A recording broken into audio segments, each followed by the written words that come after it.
In the late 6th century, as the Byzantine Empire under Heraclius faced the looming threat of a new power in Arabia, a boy named Khalid ibn al-Walid was born into a world of tribal honor and desert sands. The year was around 592 AD, and the city of Mecca, a bustling trade hub in the Hejaz region of the Arabian Peninsula, was his birthplace. Mecca, with its sacred Kaaba, was a center of polytheistic worship, its streets alive with merchants, pilgrims, and the rivalries of powerful clans. Khalid belonged to the Banu Makhzum, a prominent clan of the Quraysh tribe, known for their military prowess and influence in Meccan society. His father, al-Walid ibn al-Mughira, was a wealthy chieftain and a fierce defender of the old pagan traditions, while his mother, Asma bint al-Harith, came from a lineage of skilled horsemen, a heritage that would shape Khalid's destiny as one of history's greatest generals, a man who would challenge empires and earn the title Sword of Allah. Khalid's childhood was steeped in the traditions of the Deserthus. Father taught him the art of survival in the harsh sands, where water was scarce and raids were a way of life. By the age of 5, he was riding horses alongside his cousins, his small hands gripping the reins as he raced across the dunes, the wind whipping through his hair. The Banu Makhzum were warriors, and Khalid was raised to be one. His father trained him in archery, swordsmanship, and the use of the lance, skills that would later make him a terror on the battlefield. At 10, he joined his first raid, a skirmish against a rival tribe, his heart pounding as he loosed an arrow under his father's watchful eye, the thrill of battle igniting a fire in his soul. But Khalid's upbringing was not just about war. His father's status exposed him to Meccan politics, where alliances were forged through marriage and trade. And the Kaaba's sacred status brought wealth and power to the Quraysh, a world Khalid was expected to inherit and defend. The rise of Islam in 610 AD, when Khalid was around 18, brought a seismic shift to Mecca. The Prophet Muhammad, a member of the rival Banu Hashim clan, began preaching a monotheistic faith, calling for the worship of one God, Allah, and challenging the polytheistic traditions of the Quraysh. Khalid's father, al-Walid, was a staunch opponent of Muhammad, viewing his message as a threat to the clan's power and the Kaaba's economic influence. Khalid, loyal to his family, initially shared this hostility. He saw Muhammad's followers as a disruptive force, their gatherings in secret houses a betrayal of Meccan unity. In 614, at 22, Khalid joined the Quraysh in their persecution of the Muslims, his sword at the ready as they harassed the Prophet's small community, driving many to seek refuge in Abyssinia. Yet, even as he opposed Islam, Khalid was intrigued by Muhammad's resilience, the quiet strength of his followers, leaving an impression on the young warrior, a seed of doubt in the traditions he had been raised to uphold. Khalid's conversion to Islam came in 629, a pivotal moment that would redefine his life and legacy. By then, Muhammad had migrated to Medina, establishing a growing Muslim community, and the Quraysh had suffered setbacks, including the Battle of Badr in 624, where Khalid's brother was captured. Khalid himself led a Quraysh cavalry unit at the Battle of Uhud in 625, securing a rare victory against the Muslims, his tactical brilliance evident as he outflanked Muhammad's forces, a glimpse of the genius that would later define his campaigns. But the Treaty of Hudaybiyah in 628, a truce between the Quraysh and Muslims, gave Khalid pause, saw the Prophet's growing influence, the unity of his followers, and the truth of his message. In 629, after a dream where he saw himself leaving a barren land for a fertile one, Khalid traveled to Medina, his heart heavy with the weight of betrayal to his clan. He met Muhammad, pledging his allegiance with the words, "I bear witness that there is no God but Allah," his voice steady, his past as a warrior now a weapon for a new cause, setting the stage for a career that would shake empires.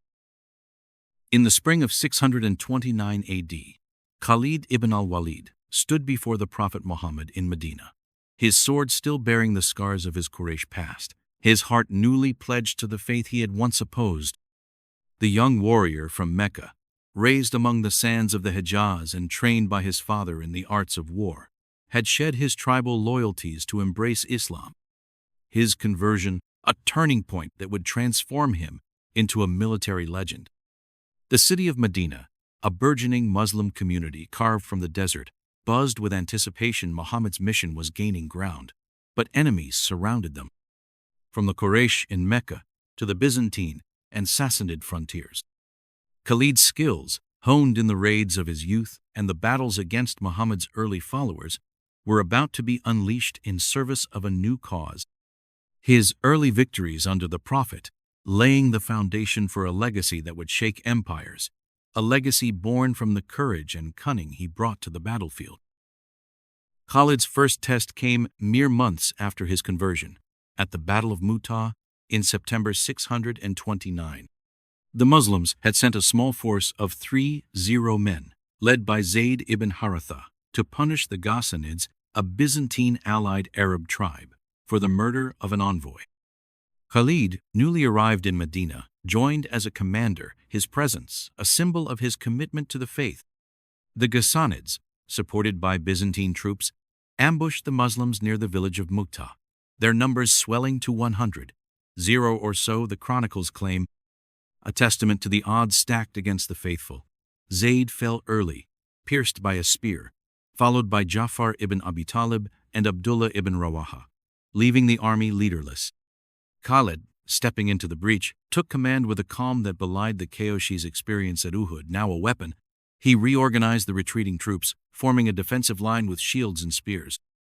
Using a series of tactical withdrawals and feigned retreats, he outmaneuvered the enemy, allowing his forces to escape with minimal losses, a feat that earned him the nickname Sword of Allah from Muhammad himself, a title that marked his rise as a military genius. The victory at Mu'tah, though a strategic retreat, bolstered the Muslims' morale and showcased Khalid's brilliance.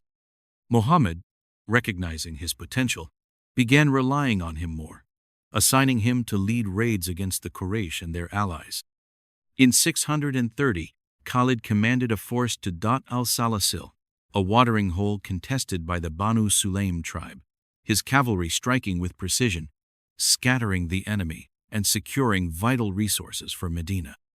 His tactic-swift strikes, knowledge of desert terrain, and the use of mobility echoed the lessons of his youth in Mecca's raids, now refined under Islamic discipline. Later that year, as the Muslims prepared for the conquest of Mecca, Khalid led a detachment to secure the southern routes, outflanking Quraysh defenses at Turabah, his horsemen cutting off their retreat. When Mecca fell bloodlessly in January 630, Khalid's role was pivotal. His military prowess ensured the city's surrender, his former clansmen now bowing to the faith he had embraced, a personal triumph that cemented his loyalty to Muhammad. Khalid's early victories under Muhammad were not just military, they were a testament to his adaptability and faith. In the expedition of Nakhla, in 630, he led a force against a Quraysh caravan, his ambush so swift that the enemy scattered without a fight, their goods seized to fund the Muslim community. His leadership inspired his men, their chants of Allahu Akbar rising over the dunes, a sound that carried the promise of a new order. Muhammad, watching Khalid's rise, praised him as one of the swords of Allah, a recognition that transformed the former Quraysh warrior into a pillar of the Islamic State. Yet these successes came with challenges. Khalid's aggressive tactics sometimes clashed with Muhammad's emphasis on mercy, a tension that would shape his later career, setting the stage for his role in unifying Arabia under Abu Bakr. In the summer of 632 AD, as the Prophet Muhammad's life drew to a close in Medina, Khalid ibn al-Walid stood among the faithful, his sword still echoing with the victories of Mu'tah and Mecca. His reputation as the Sword of Allah solidified under Muhammad's guidance. The warrior from Mecca, born into the Quraysh and shaped by the desert raids of his youth, had transformed from a foe to a pillar of the fledgling Islamic State, his tactical brilliance and unyielding faith proven on the battlefield. But with Muhammad's death on June 8, 632, a new challenge emerged. Arabia, united under Islam, began to fracture as tribes renounced their allegiance to the Caliph Abu Bakr, Muhammad's successor. Khalid, at around 40, was thrust into the forefront of the Ridda Wars, a series of campaigns to restore unity, his leadership and military genius becoming the backbone of Abu Bakr's rule, a role that would cement his legacy as the unifier of a nascent empire, a legacy born from the sands of Arabia and destined to challenge the might of Byzantium and Sassanid Persia. The crisis began almost immediately after Muhammad's death, as tribes across Arabia declared independence, their leaders claiming prophethood or rejecting the central authority of Medina. The most significant rebellion came from Tulayha ibn Khuwaylid of the Banu Asad, who proclaimed himself a prophet in the Yamama region, rallying thousands under the banner of apostasy. Abu Bakr, recognizing the threat to Islam's survival, appointed Khalid as commander of a Muslim army, tasking him with quelling the revolt. In August 632, Khalid marched with 40 men from Medina to the Najd, his cavalry cutting through the desert with the speed he had learned in his youth. At the Battle of Buzaka, he faced Tulayha's forces, their numbers bolstered by allied tribes. Khalid's strategy was masterful. He divided his army into 3 wings, feigning a retreat to draw the enemy into a trap, then encircling them with a pincer movement, his horsemen striking from the flanks. Tulayha fled, his army shattered, and Khalid's victory secured the Central Arabian plateau, a triumph that demonstrated his ability to adapt Muhammad's tactics to a larger scale. The Ridda Wars escalated as Khalid moved against other rebels, his campaigns a relentless campaign to restore order.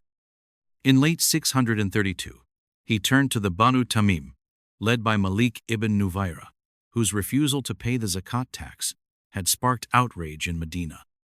Khalid marched to their stronghold near al-Buta, his scouts reporting Malik's defenses. The battle was swift. Khalid launched a night attack, his men overwhelming the Tamim camp under cover of darkness, their swords flashing as Malik fell. The victory was decisive, but controversy followed. Khalid ordered Malik's execution and married his widow, an act that drew criticism from some companions, including Umar, who accused him of overstepping. Abu Bakr, however, defended Khalid, valuing his military success over personal scandal, a decision that underscored Khalid's indispensable role. By early 633, Khalid had subdued the Tamim and allied tribes, his reputation growing as he pressed south to the Yamama, where Musaylima, another self-proclaimed prophet, had amassed a formidable force. The Battle of Yarmouk in 633 was the climactic test of Khalid's leadership, a confrontation that would define the Ridda Wars. Musaylima's army, numbering 40, entrenched themselves in a walled garden, their archers raining arrows on the Muslim force of 13. Khalid, undeterred, devised a bold planning, a feigned assault to draw the enemy out. He created a breach in their lines with a unit of volunteers, the martyrs of Yarmouk, who sacrificed themselves to open the gap. Khalid then led a cavalry charge through the breach, his sword cutting a path as his men overwhelmed Musaylima's guards, the false prophet falling in the melee. The victory was costly. Over 200 Muslims died, including many who had memorized the Quran, prompting Abu Bakr to order its compilation, but it broke the back of the rebellion, uniting Arabia under Medina's rule. Khalid's triumph at Yarmouk earned him unparalleled acclaim, his name a byword for victory among the tribes, his faith and ferocity a bridge between Muhammad's vision and Abu Bakr's consolidation. Khalid's role extended beyond the battlefield. He became an administrator, negotiating with defeated tribes to integrate them into the Islamic State, his diplomatic skills a surprising complement to his martial prowess. He established garrisons in key towns, ensuring loyalty through a mix of force and leniency, a strategy that echoed the tribal alliances of his youth. Abu Bakr, relying on Khalid's success, expanded his mandate, sending him to the eastern frontiers to prepare for campaigns against the Sassanids, a shift that marked the beginning of Islamic expansion beyond Arabia. Yet tensions simmered. Khalid's aggressive methods and the Malik ibn Nuwayra incident strained his relationship with Umar, a tension that would later resurface, setting the stage for his next challenge in the conquest of Iraq. By 633 AD, Khalid ibn al-Walid had solidified his place as the Sword of Allah, his victories in the Ridda Wars uniting Arabia under Caliph Abu Bakr's banner, his tactical genius transforming a fractured peninsula into a burgeoning Islamic state. The warrior from Mecca, whose youth was shaped by desert raids and whose conversion to Islam in 629 had redirected his ferocity toward a divine cause, now stood at the forefront of a new mission. With the tribes of Arabia subdued, Abu Bakr turned his gaze outward, toward the weakened empires of Byzantium and Sassanid Persia, their borders ripe for conquest after decades of war. Khalid, at 41, was chosen to lead the campaign into Iraq, the western frontier of the Sassanid Empire, a land of fertile rivers and ancient cities. This campaign, a daring thrust into enemy territory, would test Khalid's military prowess against a formidable empire, his victories in Iraq laying the foundation for Islam's rapid expansion, a prelude to his later triumphs in Syria against the Byzantines. Khalid's campaign began in April 633, as he marched from the Yamamah with an army of 18,000 men, a mix of Bedouin cavalry, infantry, and veterans of the Ridda Wars, their banners bearing the crescent moon, their chants of Allahu Akbar echoing across the desert. The Sassanids, under Emperor Yazdegerd III, were reeling from years of conflict with Byzantium, their forces depleted, their border garrisons underfunded. Khalid's first target was the frontier town of Hira, a Christian Arab stronghold allied with the Sassanids, its walls a symbol of Persian dominance. He crossed the Euphrates with a speed that stunned his enemies, his scouts using the desert routes he knew from his Meccan days to outmaneuver patrols. At the Battle of Chains in April 633, Khalid faced a Sassanid allied force led by Qarin ibn Qaryanis, their troops linked by chains to prevent retreat, a tactic meant to ensure discipline, but which Khalid exploited. He feigned a frontal assault, drawing the enemy into a narrow pass, then unleashed his cavalry from the flanks, their sabers cutting through the chained ranks, the Sassanid force collapsing in chaos. Hira surrendered days later, its governor paying tribute to avoid destruction, a victory that opened Iraq's southern gates to Khalid's advance. The Sassanids, alarmed by Hira's fall, sent a larger army under General Hormuzd to confront Khalid, their forces meeting at the Battle of the River in May 633 near the Euphrates. Hormuzd's army, bolstered by war elephants and heavy infantry, outnumbered Khalid's 2-1, their banners fluttering in the humid air, their trumpets signaling a charge. Khalid, drawing on his experience at Mu'tah, devised a plan to negate the elephants' advantage, ordered his archers to target their handlers, while his infantry held a defensive line along the riverbank. Their shields braced against the onslaught. As the Sassanids pressed forward, Khalid led a daring cavalry charge across a shallow ford, striking Hormuzd's rear, his men shouting Allahu Akbar as they cut down the general. The Sassanid army breaking in panic, their retreat a slaughter as Khalid's horsemen pursued. The victory secured the Euphrates Valley, its fertile lands now under Muslim control, a testament to Khalid's ability to adapt his desert tactics to a new terrain, his faith fueling his men's ferocity against a once mighty empire. Khalid's most brilliant triumph came at the Battle of Wallaha in May 633, a confrontation that showcased his strategic genius. The Sassanids, desperate to halt his advance, sent two armies under generals Zagar and Bahman, their combined force of 50 men converging on Khalid near the ruins of Wallaha. Outnumbered nearly 3-1, Khalid chose a battlefield with a ridge to conceal his movements, his mind recalling the ambushes of his Meccan youth. He divided his army into 3 groups, 2 smaller wings hidden behind the ridge, and a main force to lure the Sassanids into a trap. As the Persians advanced, their elephants trampling the earth, Khalid engaged their center, then ordered a feigned retreat, drawing them into a crescent-shaped formation. The hidden wings struck from both flanks, encircling the enemy in a double envelopment, a tactic later dubbed the crescent moon, his men closing the net with relentless precision. The Sassanid army, caught in the vice, was annihilated. Andarzaghar barely escaped. Bahman fell, and thousands were cut down, their blood staining the sands, a victory that broke Sassanid resistance in southern Iraq, cementing Khalid's reputation as an unparalleled commander. With Wallaha secured, Khalid pressed deeper into Iraq, capturing the city of al-Anbar in June 633 after a brief siege, his archers using the Euphrates to cut off supplies, forcing the garrison to surrender. He then moved on Ain al-Tamr, a fortified town, where he defeated a combined Sassanid-Ghassanid force, his cavalry outflanking their defenses in a lightning assault, the town falling within days. By late 633, Khalid had conquered most of southern and central Iraq, establishing Muslim control over key cities like Ctesiphan's outskirts, his garrisons ensuring loyalty through a mix of force and diplomacy, a skill he had honed during the Ridda Wars. Abu Bakr, receiving reports of Khalid's victories, praised his commander's zeal, but tensions with Umar persisted. Umar, now a powerful voice in Medina, criticized Khalid's harsh methods, particularly his treatment of defeated foes, a rift that would soon come to a head. Khalid's campaign in Iraq was a masterclass in warfare, his ability to combine speed, deception, and faith-driven morale shattering the Sassanid frontier.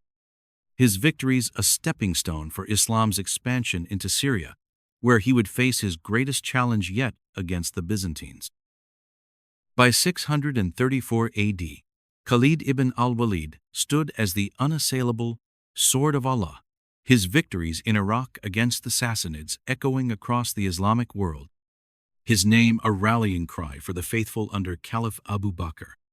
The warrior from Mecca, whose youth was forged in desert raids and whose conversion to Islam in 629 had unleashed his military genius, had united Arabia through the Ridda Wars and shattered Sassanid defenses in Iraq, his crescent moon banners a symbol of a new era. But as the Muslim state expanded, a new challenge loomed in the northwest Syria, a jewel of the Byzantine Empire, defended by Emperor Heraclius, the same ruler who had once reclaimed Jerusalem from the Sassanids. Khalid, now 42, was summoned from Iraq to lead the campaign in Syria, a march that would culminate in the Battle of Yarmouk, a clash that would reshape the Middle East. End quote. His brilliance on the battlefield, securing Islam's foothold in the Levant, a triumph that would echo through history as a turning point in the rise of a new empire. Khalid's journey to Syria began in April 634, when Abu Bakr ordered him to reinforce the Muslim forces already engaged there. Leaving Iraq with 90 of his best troops, Khalid undertook a daring march across the Syrian desert, a route deemed impassable by most. His knowledge of desert survival learned in his Meccan youth guiding his men through blistering sands and waterless wastes. He captured small oases like Kurakir, using them as staging points, his scouts ensuring no Byzantine forces intercepted his column. After a grueling 18-day march, he emerged near Damascus, uniting with the Muslim armies under commanders like Abu Ubaidah and Yazid ibn Abi Sufyan, their combined force now numbering 24-0, their morale soaring with the arrival of the legendary general. Khalid's first target was Basra, a fortified city in southern Syria, its walls manned by Byzantine allied Ghassanid troops. In June 634, he besieged the city, his archers harassing the defenders while his cavalry cut off supply lines, a tactic honed in Iraq. After a week, Basra surrendered, its gates opening to the Muslims, a victory that secured a foothold in Syria and sent shockwaves through Heraclius's court. The Byzantines, alarmed by Basra's fall, mobilized a large army under General Theodore, Heraclius's brother, to confront the Muslim advance. The two forces met at the Battle of Ajnadain in July 634, near the modern-day West Bank, a clash that tested Khalid's tactical acumen. The Byzantine army, numbering 50-0, was a mix of heavy infantry, archers, and Ghassanid cavalry, their armor gleaming under the summer sun, their banners bearing the cross. Khalid, with 20 men, chose a battlefield with a slight elevation, positioning his forces to exploit the terrain, his mind recalling the ambushes of his youth. He divided his army into 4 corps, each led by a trusted commander, with a mobile reserve under his direct control. The Byzantines attacked at dawn, their infantry pressing the Muslim center, but Khalid held firm, his archers thinning the enemy ranks. As the battle wore on, he launched a devastating counterattack with his reserve, striking the Byzantine left flank, his cavalry cutting through their lines like a scythe. The Sassanids fleeing as Theodore retreated, leaving thousands dead. Ajnadain was a resounding victory, opening the path to Damascus and proving Khalid's ability to defeat a larger, better-equipped foe, his faith-driven leadership inspiring his men to fight with unmatched ferocity. Damascus fell in September 634, after a 6-month siege, its governor surrendering to avoid destruction, a testament to Khalid's strategic patience, a skill he had developed during the Ridda Wars. But the greatest challenge lay ahead. Heraclius, desperate to reclaim Syria, assembled a massive army of 100 men, led by General Vahan, a mix of Byzantine regulars, Armenian levies, and Ghassanid allies. In August 636, the two armies met at the Yarmouk River, a plateau flanked by ravines in the Jordan Valley, a battle that would decide the fate of the Levant. Khalid, with 40 men, faced odds of nearly 3-1, but his preparation was meticulous, unified the Muslim forces under his command, stripping other generals of their autonomy. A decision that caused friction but ensured cohesion. He positioned his army with the ravines at their back, limiting Byzantine maneuverability, his cavalry ready to exploit any weakness, a tactic echoing his crescent moon at Wallaha. The Battle of Yarmouk raged over 6 days, a grueling test of endurance and strategy. On the first day, Vahan launched probing attacks, testing Khalid's lines, but the Muslims held firm, their shields braced, their chants of Allahu Akbar a defiant roar. On day 2, Khalid countered, sending his cavalry to harass the Byzantine flanks, his archers targeting their horses, slowing their advance. By day 4, the Byzantines gained ground, capturing a key hill, their heavy infantry pressing the Muslim center. But Khalid's reservia unit of elite cavalry struck back, recapturing the position under a hail of arrows. The turning point came on day 6, when a sandstorm swept the battlefield, blinding the Byzantines, their armor weighing them down as they faced the wind. Khalid seized the moment, launching a full assault as cavalry enveloped both flanks, cutting off retreat, while his infantry pushed forward, their swords flashing in the dust. Vahan's army collapsed, thousands falling into the ravines or drowning in the Yarmouk River, the general himself fleeing as the Muslims pursued, their victory complete, a triumph that claimed Syria for Islam, a defeat that Heraclius would lament as, "Farewell Syria forever." Khalid's victory at Yarmouk was a defining moment, securing Damascus, Jerusalem, and eventually all of Syria, his legacy as a commander cemented, though his methods would soon draw scrutiny under Umar's caliphate, setting the stage for his next chapter. In the aftermath of the Battle of Yarmouk in 636 AD, Khalid ibn al-Walid stood as the unrivaled sword of Allah, his victories in Arabia, Iraq, and Syria having carved an empire for Islam, his name a thunderclap across the deserts and mountains. The warrior from Mecca, whose youth was shaped by tribal raids and whose conversion to Islam in 629 unleashed his military genius, had led the Muslim armies to triumph over the Sassanids and Byzantines, his crescent moon banners fluttering over fallen cities like Damascus and Jerusalem. But with the death of Caliph Abu Bakr in 634 and the ascension of Umar ibn al-Khattab, a new era dawned on that would see Khalid's star dim, his influence wane, and his command stripped away, a decline born from political tensions and Umar's vision of a disciplined state, a chapter that would test the warrior's resilience and redefine his legacy. Khalid's troubles began under Umar, whose strict governance contrasted with Abu Bakr's reliance on Khalid's military prowess. After Yarmouk, Khalid continued to lead in Syria, capturing Emesa, Homs, in 636 and securing the region, his cavalry sweeping through Byzantine resistance with the same ferocity he had shown at Walaha and Yarmouk. But Umar, a man of austerity and central control, grew uneasy with Khalid's growing fame, fearing it rivaled the caliph's authority. The tension had roots in earlier events during the Ridda Wars. Khalid's execution of Malik ibn Nuwayra and subsequent marriage to his widow had drawn Umar's ire, an incident Abu Bakr had overlooked for the sake of victory. Now, as Umar consolidated power, he sought to curb Khalid's autonomy, a decision that reflected the caliph's belief that no single commander should overshadow the state, a belief that clashed with Khalid's reputation as a near-mythical figure. The turning point came in 638, when Umar ordered Khalid's removal from command, replacing him with Abu Ubaidah ibn al-Jarrah, a trusted companion of Muhammad. The decision was precipitated by a campaign in northern Syria, where Khalid led an assault on Chinazrin. After a swift victory, rumors spread that Khalid had used war spoils to enrich himself, a charge fueled by envious subordinates and Umar's suspicions. Though evidence was scant, Khalid's wealth likely came from lawful Buddhist accusations stuck, and Umar seized the opportunity to assert his authority. In a letter delivered by a messenger, Umar demoted Khalid, instructing him to step down and join the ranks as a soldier under Abu Ubaidah. The blow was public and humiliating. Khalid, who had faced armies of tens of thousands, now faced the sting of disgrace, his sword sheathed at the caliph's command, a warrior reduced to a common soldier, his heart heavy with the weight of loyalty and loss.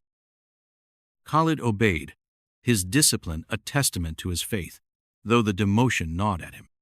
He served under Abu Ubaidah during the sieges of Aleppo and Antioch in 638-639, his tactical advice still shaping victories, but his voice was muted, his leadership sidelined.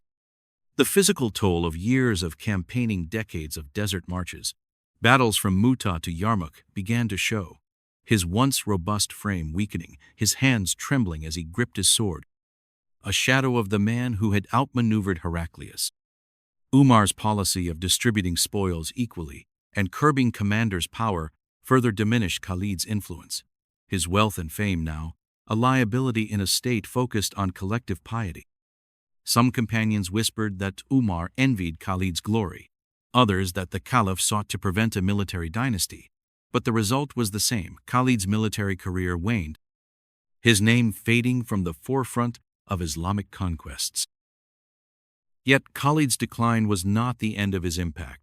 His demotion allowed other commanders to rise, strengthening the caliphate's decentralized structure, a legacy of his earlier successes in building a versatile army. He remained a revered figure among the troops, his presence on the battlefield a morale boost, his stories of Yarmouk and Walaha recounted around campfires. A living legend whose past victories inspired future generations. Umar, despite the demotion, never stripped Khalid of his title Sword of Allah, a tacit acknowledgement of his contributions, though their personal rift deepened, a tension that would linger until Khalid's final days, setting the stage for his retreat from the public eye and the reflection on a life of unparalleled service.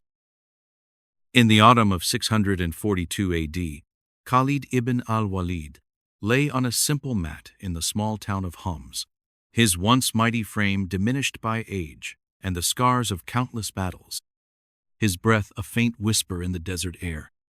The sword of Allah, who had risen from the sands of Mecca, conquered Arabia in the Ridda Wars, shattered the Sassanids in Iraq, and humbled the Byzantines at Yarmouk, now faced his final adversary time. At around 50, his body bore the weight of decades of war, from the raids of his youth to the triumphs at Walaja and Yarmouk, his hands trembling as he clutched a sword that had once carved an empire. Surrounded by his family and a few loyal companions, Khalid's voice cracked as he reflected on a life of glory and loss, his demotion under Caliph Umar a lingering wound, his faith the only solace, as he prepared to meet his creator, a warrior whose death would mark the end of an era, his legacy a beacon of courage and conquest that would illuminate Islam's golden age.